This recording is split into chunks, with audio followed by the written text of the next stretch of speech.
Hello friends, welcome back to sweet and savour Vansh and एपिप। मैं फिर हाजिर हो गई हूँ मोद ऑफ जोशो नॉवेल एक्सप्लेनेशन का एक और पार्ट लेकर। ये है इस नॉवेल एक्सप्लेनेशन का 10th पार्ट। नॉवेल का ओरिजिनल ऑथर है MXTX और इसे इंग्लिश में ट्रांसलेट किया है एक्साइल रेवल्स ने। इंग्लिश ट्रांसलेशन का लिंक और बाकी के डिटेल्स डिस्क्रिप्शन बॉक्स में है। बैम्बू पोल की आवाज़ कभी पास कभी दूर, कभी तेज कभी हल्की होती रही। ठीक से समझ ही नहीं आ रहा है कि वो कहाँ हो रही है और कौन कर रहा है। विभूषण ने कहा, सब पास पास आ जाओ, हिलना मत और अटैक भी मत करना। घने कोहरे के बीच अगर सारे बच्चे अपने अपने शॉट निकाल कर अटैक करेंगे तो शायद दुश्मन के बदले खुद ही चोट खाएंगे। कुछ देर चुप रहने के बाद एक लड़के ने कहा, ये कब तक हमारा पीछा करेगा? ये तुम लोगों का पीछा कर रहा है? विभूषण ने पूछा। लांसी जोई ने कहा, यहाँ फॉग इतनी ज्यादा है कि हम पास पास रह रहे थे। फिर हमें ये आवाज़ सुनाई दी। तभी आवाज़ धीरे धीरे हो रही थी। फिर हमारे सामने से एक छोटी सी चीज़ गुजरी, बहुत तेजी से। तब से ये आवाज़ हमें फॉलो कर रही है। विभूषण ने पूछा, कितनी छोटी? लांसी जो ने अपने चेस्ट के सामने इशारा किया, बहुत छोटी। विभूषण ने पूछा, तुम लोग कितनी देर से यहाँ हो? लांसी जी ने जवाब दिया, लगभग 15 मिनट। हांगवांग जुन, हम कितनी देर से यहाँ हैं? विभूषण ने पूछा। आधे घंटे से, लानवांग जी की वॉइस फॉग के अंदर से आई। देखा, विभूषण ने कहा, हम तुमसे पहले यहाँ आए हैं, तो फिर तुम लोग हमसे आगे कैसे थे? तुम लोग पीछे मुड़कर हमारे पास आए ना? जिनलिंग ने कहा, हम सीधा सीधा ही चल रहे थे, कहीं नहीं मुड़े। अगर सब सामने ही चल रहे थे तो क्या ये रास्ता सर्कुलर मेज है? विभूषण ने उनसे पूछा कि उन लोगों ने शोट पर उड़कर देखा था या नहीं। लांसी जी ने बताया कि उसने देखा था। उसे बहुत सारे फजी शैडोज दिखे थे, पर उसे लगा कि वो उनको डील नहीं कर पाएगा, इसलिए वो उतर कर आ गया। पहले सबको लग रहा था कि ये फॉग नेचुरल है, पर अब लग रहा है कि ये भूतिया फॉग है। लांजिंगी ने पूछा, ये फॉग पॉइजनस तो नहीं है ना? शायद नहीं है, विभूषण ने कहा, हम तो अभी तक जिंदा ही है। जिनलिंग ने कहा, मुझे अपने फेयरी को साथ लाना चाहिए था, सब तुम्हारे उस गधे की वजह से। कुत्ते का नाम सुनकर विभूषण डर गया, पर उसे उसके बाद लांजिंगी की आवाज सुनाई दी। हमने अभी तक तुम्हारे कुत्ते को ब्लेम नहीं किया, उसी ने पहले काटा था, तभी उसे लात खाना पड़ा। किसकी गलती है? अब उनमें से कोई भी नहीं चल सकता। क्या मेरे लिटिल एप्पल को कुत्ते ने काटा? विभूषण ने पूछा। जिनलिंग ने कहा, तुम्हारा गधा मेरे डॉग से ज्यादा इंपॉर्टेंट है क्या? मुझे मेरे छोटे चाचा ने वो डॉग दिया था, उसका कुछ हो गया तो 1000 गधे से भी उसका कॉम्पेंसेशन नहीं होगा। विभूषण ने कहा, हमेशा लियानफेंग जुन का नाम लेकर मत डराओ। मेरा लिटिल एप्पल भी हांगवांग जुन का गिफ्ट है। तुम लोग उसे नाइट हैंड में कैसे ले जा सकते हो? और तुमने उसे घायल भी कर दिया है। लांस सेक्ट के सारे जूनियर्स ने एक साथ उसे झूठा बोल दिया। हांगवांग जुन के जैसे कोई किसी को एक गधा गिफ्ट नहीं करेंगे। लानवांग जी ने तो मना नहीं किया, पर वो लोग मानने को तैयार नहीं थे। लांस सिजुई ने कहा कि लिटिल एप्पल की शोर की वजह से लांस सेक्ट के सीनियर्स कंप्लेन कर रहे थे। उन लोगों ने उसे नाइट हैंड में ले जाकर छोड़ देने के लिए कहा था। जिनलिंग को भी नहीं लगा कि वो गधा लानवांग जी ने गिफ्ट किया है। उसने कहा, उस गधे का नाम लिटिल एप्पल है? ये कैसी बेवकूफ़ी है? लानजिंगो को लगा कि अगर वो सच में लानवांग जी का गिफ्ट है तब तो वो लोग बहुत मुसीबत में पड़ जाएंगे। उसने जल्दी से कहा, लिटिल एप्पल नाम में क्या प्रॉब्लम है? उसे एप्पल खाना पसंद है, इसलिए उसका ऐसा नाम है। एक मोटे डॉग को फेयरी बुलाने से तो ये कई गुना अच्छा है। मेरा फेयरी मोटा है, उससे अच्छा। अचानक सबकी आवाज बंद हो गई। विभूषण ने पूछा, सब लोग कहाँ हो? सबकी आवाज से उसे समझ आ गई कि सब वहीं पर है। लानवांग जी की कोल्ड वॉइस सुनाई दी, शोर। उसने एक झटके में सबको कैसे साइलेंट कर दिया? विभूषण ने अपने होठों को छुआ, वो तो लकी निकला। सामने लेफ्ट साइड से पैरों की आवाज सुनाई देने लगी और फिर चारों तरफ से वैसे ही पैरों की आवाज आने लगी। कोई दिखा नहीं, पर सड़ी हुई बदबू से पता चल गया कि वॉकिंग कॉर्प्सेस आ रहे हैं। इनको संभालना विभूषण के बाएं हाथ का खेल है। उसने हुइसल बजाकर उनको पीछे जाने के लिए कहा, पर थोड़ी देर रुककर सारे कॉर्प्सेस दौड़कर आने लगे। ऐसा नहीं हो सकता, पीछे जाओ और अटैक करो, दोनों बिल्कुल ही अलग कमांड है। कॉर्प्सेस पास आ गए तो बीचन ने उन सबको बीच में से काट दिया। विभूषण ने चैन की सांस ली। पर लानवांग जी ने धीमी आवाज में पूछा, क्यों? विभूषण भी तो वही सोच रहा था। वो लोग जैसे आ रहे थे उससे तो ऐसा ही लगा कि वो बहुत लो लेवल के थे। उनको तो वो ताली बजाकर भी भगा सकता था। इसके लिए तो स्पिरिचुअल पावर की जरूरत नहीं पड़ती है। ऐसा पहले एक बार हुआ था। जो कॉर्प्सेस पहले से स्टिजियन टाइगर सील के कंट्रोल में होते हैं वो उसकी कमांड नहीं मानते हैं। लानवांग जी ने साइलेंसिंग स्पेल को रिमूव कर दिया तो सारे लड़के पूछने लगे कि अब उनको क्या करना चाहिए। एक लड़के ने कहा कि उसे किसी की सांस लेने की आवाज सुनाई दी। एक और लड़के ने कहा कि कॉर्प्सेस सांस नहीं लेते हैं। इसी बीच एक बड़ा सा फिगर दौड़कर आया तो बिचन ने उसका सर काट दिया। उस कॉर्प्स में से कुछ निकल कर आया तो पास खड़े लड़के डर कर चिल्ला उठे। विभूषण पूछ उठा, क्या हुआ? जिंगी ने कुछ बोलने के लिए मुंह खोला था, तभी उस कॉर्प्स की बॉडी से कुछ पाउडर जैसा निकल आया और उसके मुंह में घुस गया। वो पाउडर बिटर स्वीट था और सड़ा हुआ सा भी था। किसी कॉर्प्स से निकला हुआ पाउडर अच्छा तो नहीं हो सकता। वो पाउडर हवा में भी मिल गया है और अब तो वो उनके नाक से भी घुस गए होंगे। कुछ दिखाई नहीं दे रहा था तो विभूषण ने अपने पास खड़े लानवांग जी से कहा, हांगवांगजुन, अपने शॉट को थोड़ा निकालो ताकि जिंगी मेरे पास आ सके। उसके पास खड़े लानवांग जी ने कुछ नहीं कहा, पर थोड़ी दूर से बिचन की ग्लेयर दिखाई दी। लानवांग जी वहां था तो इतनी देर से उसके पास कौन खड़ा था? अचानक कोई उसके सामने आ गया जिसका चेहरा काले मिस्ट से कवर्ड था। उस आदमी ने विभूषण के कमर से झूलते हुए चियांगकुंग पाउच को ले लिया। जैसे ही उसने उसे ले लिया वो पाउच फूल उठा। जिस चिंग से वो बंधा हुआ था वो खुल गया और 3 गुस्सेल स्पिरिट ने उस पाउच से निकलकर उस आदमी पर अटैक कर दिया। वो विभूषण हंसने लगा, तुम्हें चियांगकुंग पाउच चाहिए तो तुमने मेरा स्पिरिट लॉकिंग पाउच क्यों ले लिया? ऐसा अटैक हो सकता है सोचकर विभूषण ने बहुत पहले ही चियांगकुंग पाउच को छुपा लिया था और उसकी जगह पर इस पाउच को रख दिया था। उस आदमी ने तुरंत अपना स्वॉर्ड निकाल लिया और उन स्पिरिट्स को खत्म कर दिया। यह आदमी तो बहुत हाई लेवल का कल्टिवेटर है। विभूषण चिल्ला उठा, हांगवांगजुन, वो ग्रेव डिगर आ गया है। लानवांग जी को बताने की जरूरत तो नहीं थी। वो चुप रहा और बिचन ने उसकी तरफ से जवाब दिया, पर यह सिचुएशन ठीक नहीं है। बिचन की ग्लेयर तो दूर से भी दिख जाएगी, पर उस आदमी के शॉट पर तो ब्लैक मिस्ट है जिसकी वजह से वो इस फॉग में दिखाई ही नहीं देगा। लानवांग जी खुले में है और वह आदमी छुप कर वार कर रहा है और ऊपर से उस आदमी को गुसुलान का शॉर्ट मूव्स पता है। लानवांग जी को तो विभूषण और इन बच्चों का भी ध्यान रखना है। उस आदमी को इन सब की परवाह नहीं करनी है। शॉर्ट्स के टकराने की आवाज सुनकर विभूषण का दिल टाइट सा हो गया। उसके मुंह से निकल आया, राजा, तुम्हें चोट तो नहीं लगी? दूर से किसी की दबी हुई कतराने की आवाज सुनाई दी। वो आवाज लानवांग जी की नहीं है। लानवांग जी ने कहा, बिल्कुल नहीं। विभूषण ने मुस्कुरा दिया, वैसा ही लगा। दूसरे आदमी की बिटार हंसी सुनाई दी। लानवांग जी लड़ते लड़ते और दूर चला गया तो विभूषण ने उन लड़कों पर ध्यान दिया जिन लोगों ने उस पाउडर को इनहल किया था। वो लोग अब कमजोर फील करने लगे हैं और थोड़ा फीवरिश भी हो गए हैं। विभूषण ने लानजिंगे का जीप चेक किया और कहा, कॉन्ग्रेचुलेशंस, ये कॉर्प्स पॉइजन है। इसमें कॉन्ग्रेचुलेशन की क्या बात है? जिनलिंग ने पूछा। बड़े होकर तुम ये कहानी सुना पाओगे, विभूषण ने जवाब दिया। किसी कॉर्प्स से इंजर्ड होने पर या फिर किसी खुले चोट पर कॉर्प्सेस के ब्लड टच हो जाने पर यह पॉइजनिंग होता है, पर कल्टीवेटर्स के साथ ऐसा जनरली होता नहीं है, इसलिए कोई इसकी दवाई लेकर नहीं घूमता है। लांसीजू परेशान हो गया। यंग मास्टर मो, इनको कुछ होगा तो नहीं? अभी नहीं, विभूषण ने कहा, पर जब ये इनके ब्लड में चला जाएगा और पूरी बॉडी के साथ साथ हार्ट में चला जाएगा तब और कुछ नहीं किया जाएगा। क्या क्या होगा? लांसीजू ने पूछा।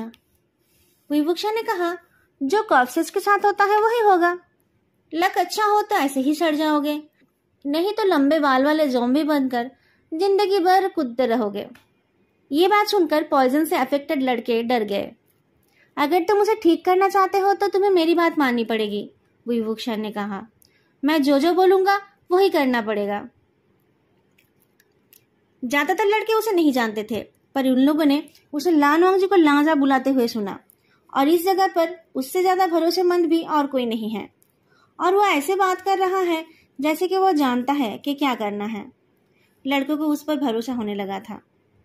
विवुक्षा ने लड़कों को 2 ग्रुप्स में डिवाइड होने के लिए कहा। एक ग्रुप में वो लोग जो पॉइजन से अफेक्टेड है और दूसरे ग्रुप में वो लोग जो अफेक्टेड नहीं हुए हैं। अब उसने हेल्दी लोगों को अपने अनहेल्दी दोस्तों को कैरी करने के लिए कहा, क्योंकि जिन्होंने वो पाउडर इनहेल किया है, अगर वो चलेंगे तो वो पाउडर तेजी से उनके खून में मिलता रहेगा। चलो अब दरवाजे पर नॉक करो, विवुक्षा ने कहा।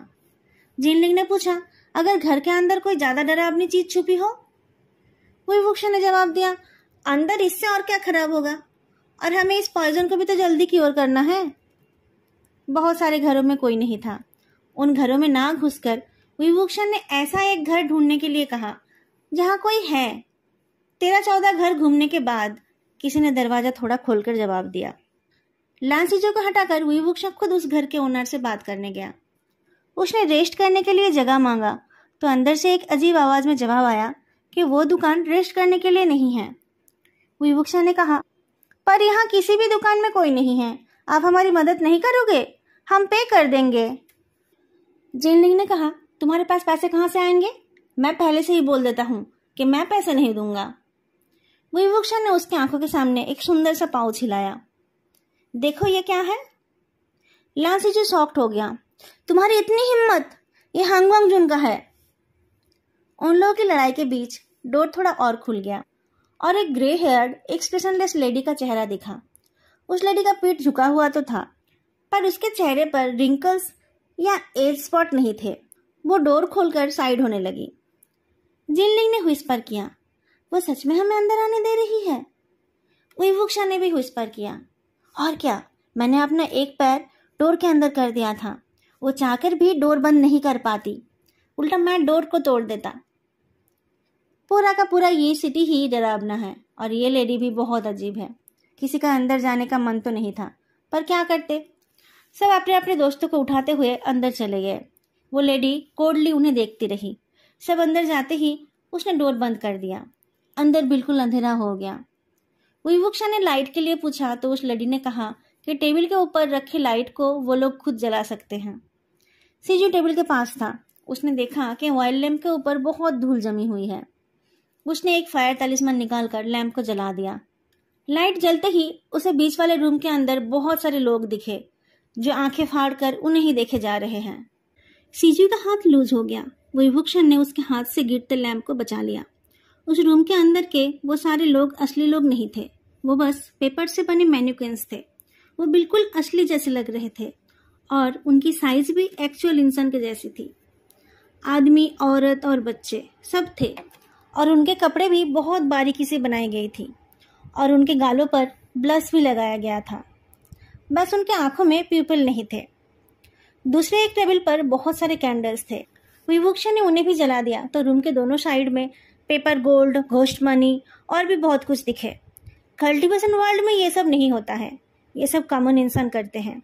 इन सब लड़कों ने कभी ये सब नहीं देखा था। वो लोग क्यूरियस हो गए, उन्हें ये बहुत इंटरेस्टिंग लगने लगा। बाहर का घना कोहरा अंदर नहीं आया था। यहाँ एक दूसरे के चेहरे को देखकर सब थोड़ा रिलैक्स्ड हो गए। विवुक्षा ने उस लेडी से किचन यूज करने का परमिशन ले लिया। उसके बाद वो लेडी दूसरे रूम में चली गई और विवुक्षा ने कहा कि उसे वॉलंटियर्स की जरूरत है। लांसीजो तुरंत रेडी हो गया।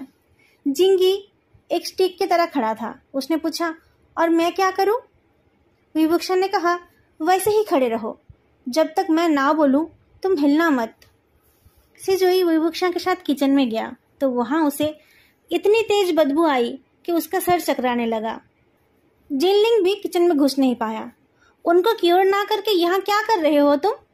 कितनी बदबू है यहाँ, क्या यहाँ कोई डेड बॉडी है? विवुक्षा ने उसे भी मदद करने के लिए कहा, पर वो काम करने को तैयार नहीं था। उसने कहा कि वो बस देखने आया है। बदबू कहाँ से आ रही है ढूंढते हुए विवुक्षा ने एक बॉक्स को खोला तो उसके अंदर उसे सड़े हुए कीड़े पड़े चिकन और हैम दिखे। उसने पूरा बॉक्स ही जिनलिंग को पकड़ा दिया। इसे कहीं फेंक दो ताकि इसकी स्मेल ना आए। जब वो उसे फेंक कर आया तब विवुक्षा और शिजुई कुएं से पानी लेकर किचन की सफाई कर रहे थे। विवुक्षा ने उसे मकड़ी के जाले साफ करने के लिए कह दिया। जिनलिंग को यह भी करना पड़ा। थोड़ी देर में किचन साफ सुथरा हो गया तो विवुक्षा कॉन्जी बनाने लगा। जिनलिंग को सफाई के कपड़े को फेंकते हुए देखकर उसने पूछा, कॉन्जी देखकर तुम गुस्सा क्यों हो रहे हो? ये तुम्हारे लिए नहीं है। जिनलिंग को और ज़्यादा गुस्सा आ गया। क्या मेरे लिए नहीं है?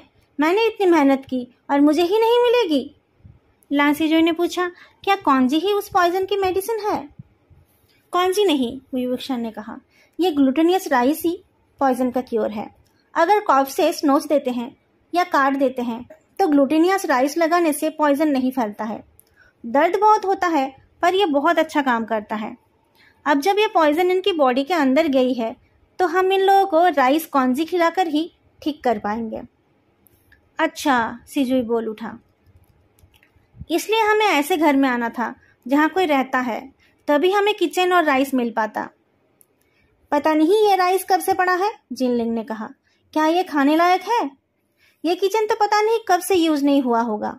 क्या उस बुढ़िया को खाने की जरूरत नहीं पड़ती है? वो जिंदा कैसे है? विवुक्षण ने कहा, या तो ये उसकी दुकान नहीं है, नहीं तो उसे खाना खाने की जरूरत नहीं पड़ती है। सिजुई ने धीमी आवाज में कहा, पर वो सांस ले रही थी, उसे खाने की जरूरत क्यों नहीं पड़ेगी? विवुक्षण कॉन्जी को हिला रहा था और अलग अलग बॉटल्स और जार से उसमें इंग्रेडिएंट्स मिला रहा था। उसने कहा, तुमने बताया नहीं कि तुम लोग यहाँ एक साथ कैसे आए? जिनलिंग और सुजुई ने बताया कि कैसे वो सब अलग अलग से एक ही चीज का पीछा कर रहे थे, पर वो चीज क्या था वो किसी को नहीं पता था। पिछले कुछ दिनों से जिनलिंग और लान बॉयज को बिल्लियों की डेड बॉडीज मिल रही थी। वो लोग जानना चाहते थे कि कौन ऐसा कर रहा है। चलते चलते उन लोगों की मुलाकात हुई तो फिर वो लोग साथ में चलने लगे। फिर ये सिटी के स्टोन टैबलेट के सामने उन्हें एक हंटर मिला जिसने उन्हें ये रास्ता दिखाया। इन्हें वह हंटर कहाँ से मिला ये विवुक्षण को समझ नहीं आया। थोड़ी देर पहले ही तो वो लान वांगजी के साथ आया था। उन लेडीज ने तो कहा था कि गांव के मर्द किसी काम से बाहर है और उनको आने में बहुत टाइम लगने वाला है, तो किसी ने जानबूझकर इन लड़कों को यहाँ भेजा है ताकि विवुक्षण और लान वांगजी के साथ उनकी मुलाकात हो जाए। और सबसे डेंजरस बात यह है कि स्टीजियन टाइगर सील भी अभी इस जगह पर है। विवुक्षण ये मानना नहीं चाहता है, पर जिसने उस सील को ठीक किया था वो अगर मर भी गया है तो वो सील तो कहीं ना कहीं है। सिजुई फ्लेम को हवा दे रहा था। उसके याद दिलाने पर विवुक्षण ने कॉन्जी को टेस्ट किया। हाँ, ये रेडी है, इसे ले जाओ और सारे बीमार लड़कों को एक एक बाउल खिला दो। पर एक सिप लेते ही जिंगी ने उसे थूक दिया। क्या है ये? जहर? जहर क्यों होगा? विवुक्षण ने कहा, ये मेडिसिन है, ग्लूटेनियस राइस कॉन्जी।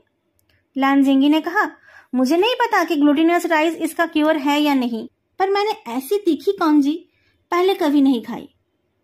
सब उसकी बातों से सहमत थे। सबकी आंखों में आंसू थी। विवुक्षण ने अपने चिन को रब किया।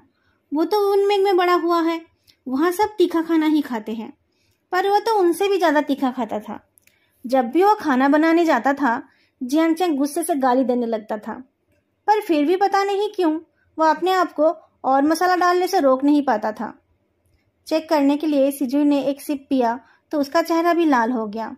किसी तरीके से उसे निगलते हुए शायद उसे लगा कि पहले भी ऐसा कुछ हुआ था।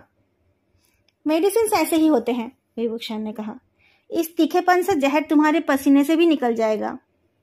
किसी को उसके बातों पर भरोसा नहीं था, पर सबने किसी तरीके से खा लिया। उनकी तकलीफ देखकर विवुक्षण बोल उठा, ये इतना भी सीरियस नहीं है ना?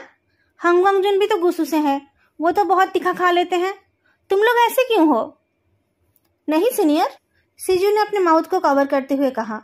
हंग वांगजुन का टेस्ट बहुत माइल्ड है। रियली?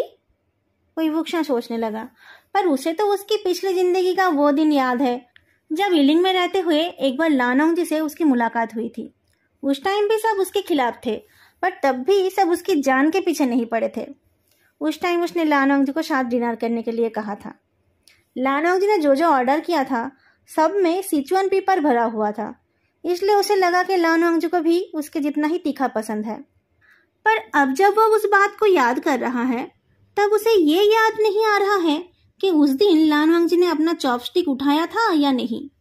उस दिन उसने कहा था कि वो खिलाएगा, पर लास्ट में लान वांगजी ने ही पे किया था। पता नहीं क्यों अचानक उसका लान वांगजी को देखने का मन होने लगा। सीनियर मो, सिजू के बुलाने पर वह अपने ख्यालों से निकल आया। सिजू ने कहा कि उस लेडी के रूम का दरवाजा खुल गया है। हवा से डोर खुल रहा था और बंद हो रहा था और उससे रूम के अंदर अंधेरे में बैठी वो लेडी दिख रही थी। बाकियों को रुकने के लिए कहकर विवुक्षा अकेला ही उस रूम में गया। बाहर वाले रूम से थोड़ी थोड़ी रोशनी अंदर आ रही थी। वो लेडी एक एम्ब्रॉयडरी फ्रेम लेकर बैठी थी और सुई में धागा डालने की कोशिश कर रही थी। अब कढ़ाई कर रही हो तो आपने लाइट क्यों नहीं जलाई? कहते हुए विवुक्षा ने उसके हाथ से सुई धागा ले लिया और फिर सुई में धागा डालकर उसे वापस कर दिया। फिर वह कैजुअली बाहर आ गया। जिनलिंग के पूछने पर उसने बताया कि वो लेडी एक्चुअली एक लिविंग कॉर्प्सेस है। उसकी पूरी बॉडी एक डेड बॉडी की जैसी है, पर वो सांस ले रही है। विवुक्षा एक्सप्लेन करने लगा तो लांजिंगी ने पूछा, क्या हमें नोट करना चाहिए? विवुक्षा ने कहा, मुसीबत के टाइम क्या तुम नोट्स में ढूंढोगे? इन सब चीजों को अपने दिमाग में रखा करो। जिनलिंग ने दांत पीसते हुए पूछा, वॉकिंग कॉर्प्सेस ही बहुत अजीब है, अब ये लिविंग कॉर्प्सेस क्यों आ गया? डेड पीपल को कंट्रोल करना बहुत इजी है, पर डेड बॉडी के मूवमेंट में बहुत प्रॉब्लम है, विवुक्षा ने कहा। शायद किसी ने उन प्रॉब्लम्स को दूर करने के लिए लिविंग कॉर्प्सेस बनाया है ताकि उनको पपेट बनाना आसान हो। किसी ने कुछ नहीं कहा, पर सबके चेहरे पर यह लिखा था, वो विवुक्षा ही होगा। विवुक्षा ने सोचा कि उसने ऐसा कुछ किया तो नहीं था, पर सुनकर लगता है कि ये उसी का काम हो सकता है। उसने कहा, अच्छा ठीक है, विवुक्षा ने ये शुरू किया था, उसने वो एंडिंग को सक्सेसफुली बनाया था, पर मैं हमेशा ये पूछना चाहता था कि ये घोस्ट जनरल नाम किसके दिमाग में आया था? ये कितना डम्ब है।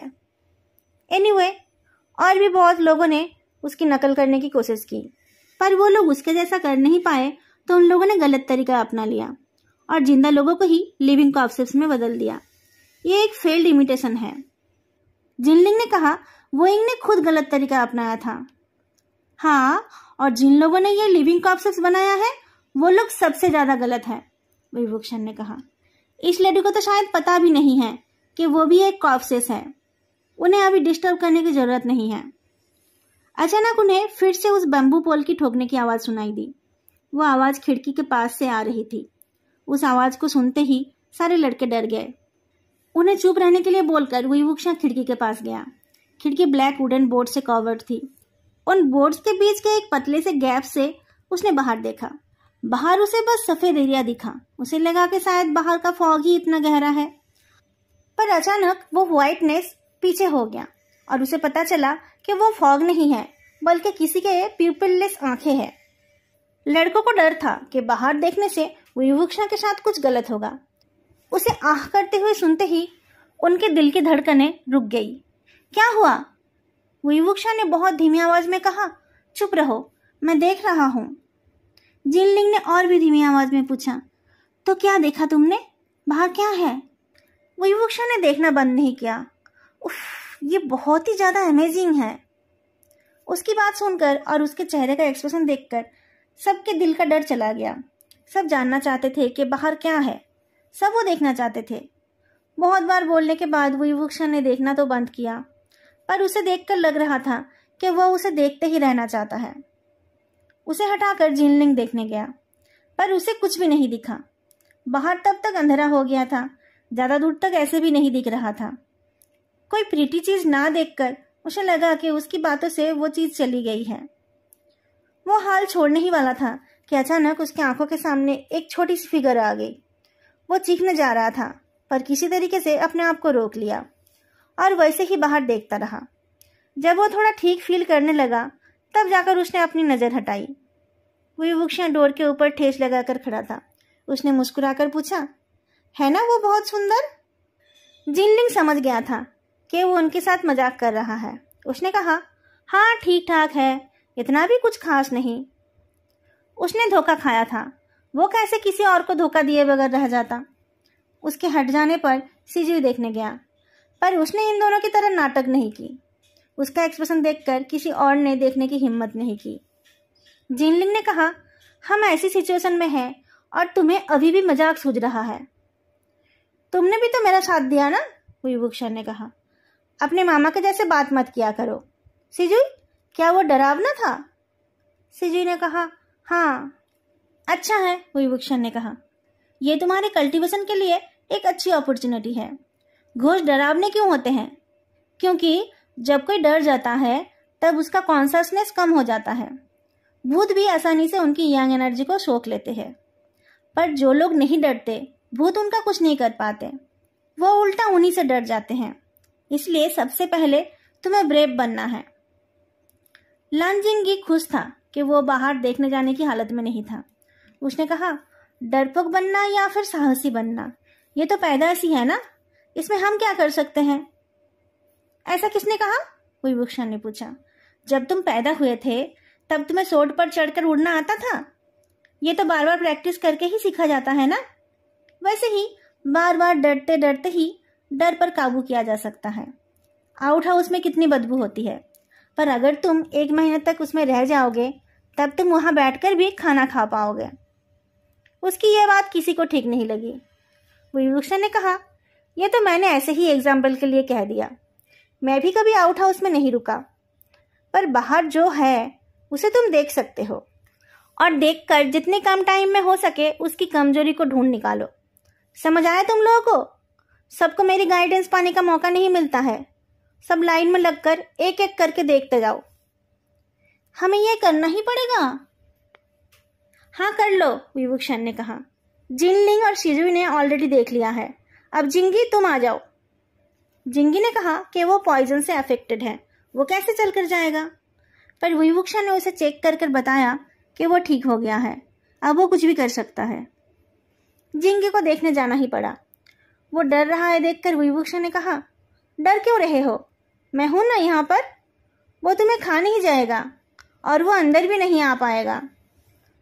जिंगी के बाद एक एक करके बाकियों ने भी देख लिया तो विभूषण ने उन्हें उनका ऑब्जर्वेशन बताने के लिए कहा। जिनलिंग ने कहा, white eyes, short and skinny, देखने में ठीक ठाक और हाथ में एक बैम्बू पोल। शिजुई ने कहा, उस लड़की की हाइट मेरी चेस्ट तक है। उसके कपड़े गंदे और फटे हुए हैं, भिखारियों के जैसे। उसके हाथ में एक व्हाइट स्टिक है। शायद उसकी आंखें मरने के बाद सफेद नहीं हुई है, वो शायद पहले से ही अंधी है। एक और लड़के ने कहा, वो 15-16 साल की होगी। उसका चेहरा ओवल है और उसका फेस सुंदर है। उसके लंबे बाल एक वुडन हेयर पिन से बंधे हुए हैं और उस हेयर पिन में एक फॉक्स का सर बना हुआ है। वो छोटी सी है, फिलहाल थोड़ी गंदी है, पर साफ करने से वो अच्छी दिखेगी। विभूषण को लगा कि ये लड़का आगे चलकर कुछ करेगा। उसने उसकी खुलकर तारीफ की। अपने दोस्त की हंसी को इग्नोर करके उस लड़के ने कहा, उसके चलने की वजह से ही वो आवाज हो रही थी। अगर वो पहले से अंधी थी तो वो अभी भी देख नहीं पाती होगी, इसलिए वो इस बम्बू पोल की मदद से चलती है। एक और लड़के ने कहा, पर ऐसा कैसे हो सकता है? अंधे लोग बहुत धीरे धीरे चलते हैं ताकि वो किसी से टकरा ना जाए, पर यह भूत तो बहुत स्विफ्ट है, तुरंत इधर से उधर जा रही है। विभूषण ने मुस्कुराकर कहा, बहुत अच्छे, ऐसे ही सोचना चाहिए। कोई भी शक को ऐसे ही इग्नोर नहीं करनी चाहिए। अब उसे अंदर बुलाकर पूछ लेते हैं। अपनी बात खत्म करते ही उसने खिड़की से एक बोर्ड हटा दिया। अंदर के लड़कों के साथ साथ बाहर वाली भूत भी कूद उठी और उसने अपना बैम्बू पोल ऊपर कर लिया। उसे ग्रीट करते हुए विभूषण ने पूछा, मैडम, तुम इन सबको फॉलो कर रही थी, क्या कोई बात है? उस लड़की की आंखें चौड़ी हो गई। अगर वो जिंदा होती तो बहुत क्यूट लगती, पर बिना प्यूपल के और आंखों से बहते खून की वजह से वो और ज्यादा डरावनी लगने लगी। पीछे के लड़के डर गए तो विभूषण ने कहा, किस चीज से डर रहे हो? तुम्हें फ्यूचर में लोगों के 7 ऑरिफिस से खून निकलते हुए देखना पड़ेगा। 2 ऑरिफिस से खून देखकर तुम डर रहे हो, इसलिए मैं बोल रहा था कि तुम्हें और एक्सपीरियंस की जरूरत है। अब तक वो लड़की इरिटेट होकर इधर उधर टहल रही थी और अपने बैम्बू पोल को जमीन पर ठोकते हुए सबकी तरफ गुस्से से देख रही थी, पर अब उसे देखकर लगा कि वो कुछ बोलना चाहती है। जिनलिंग ने पूछा, क्या वो बोल नहीं सकती? ये बात सुनकर वो लड़की रुक गई और उसने अपना मुंह खोलकर दिखाया। उसके मुंह से खून निकल आया और पता चला कि उसके जीभ को उखाड़ दिया गया है, तो इसलिए वो बोल नहीं पा रही है। ये अंधी भी है और गूंगी भी। लड़कों को उससे सिंपैथी होने लगी। विभूषण ने पूछा, क्या वो साइन लैंग्वेज यूज कर रही है? किसी को समझ आ रहा है? किसी को समझ नहीं आया। लड़की ने अपना पैर पटका, फिर उसने जमीन पर कुछ ड्रॉ करने की कोशिश की, पर वो इलिटरेट थी। उसके बनाए तस्वीरों से किसी को कुछ समझ नहीं आया। अचानक रास्ते से किसी की दौड़ने की और हाँफने की आवाज सुनाई दी। ये भूत भाग गई। कोई बात नहीं, वो फिर आ जाएगी। विभूषण ने जल्दी से खिड़की के बोर्ड को फिर से लगा दिया और उस गैप से देखने लगा। बाकी लड़के भी उस गैप में से देखने की कोशिश करने लगे। फॉग के अंदर ब्लैक कपड़े पहना हुआ एक आदमी लड़खड़ाते हुए दौड़ कर आया। उसकी कमर में जो सोड है उसके ऊपर भी एक ब्लैक कवर है। जिंगी ने पूछा, क्या ये वही आदमी है? सीजी ने कहा, शायद नहीं, इसके मूव्स उस मिस्ट फेस्ड आदमी से अलग है। कुछ वॉकिंग कॉर्प्सेस उस आदमी को फॉलो कर रहे थे। उस आदमी ने अपना सोड निकालकर उनका सामना किया। उसके सोड के ब्राइट लिम्पिड ग्लेयर ने फॉग को काट दिया। विभूषण ने अपने मन में चीयर किया, क्या मूव है। पर सोड चलाते ही पहले जैसी एक आवाज आई और कॉर्प्सेस के अंदर से रेड ब्लैक पाउडर निकल आए। वो आदमी बीच में खड़ा था। वो उस पाउडर से घिर गया।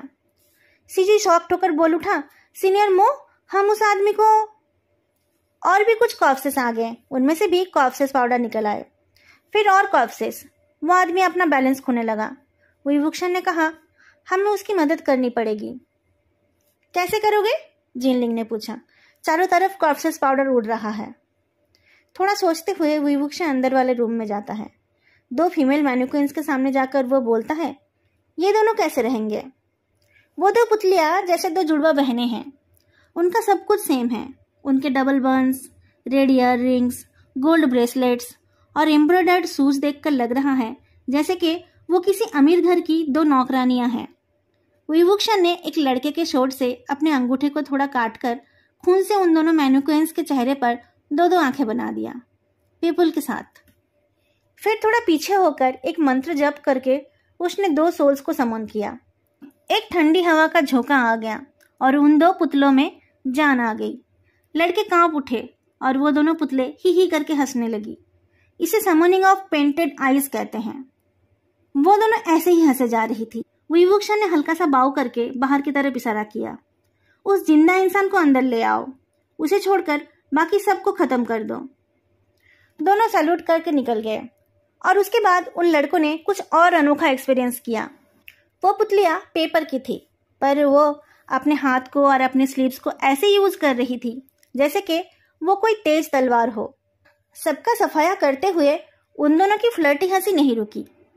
15-16 कॉर्प्सेस को मारकर दोनों उस आदमी को अंदर ले आए और फिर बाहर जाकर पहरा देने लगे। अंदर सारे लड़कों की बोलती बंद थी। उन लोगों ने इससे पहले गलत कल्टीवेशन मेथड के बारे में सुना था, पर उन्हें कुछ समझ नहीं आया था। अगर ये इतना खराब है तो इतने सारे लोग इसे सीखना क्यों चाहते हैं? अभी भी लोग ईलिंग पैट्रिक की नकल क्यों करते हैं? आज अपनी आंखों से देखकर उन्हें थोड़ा थोड़ा समझ आया कि ये क्या है।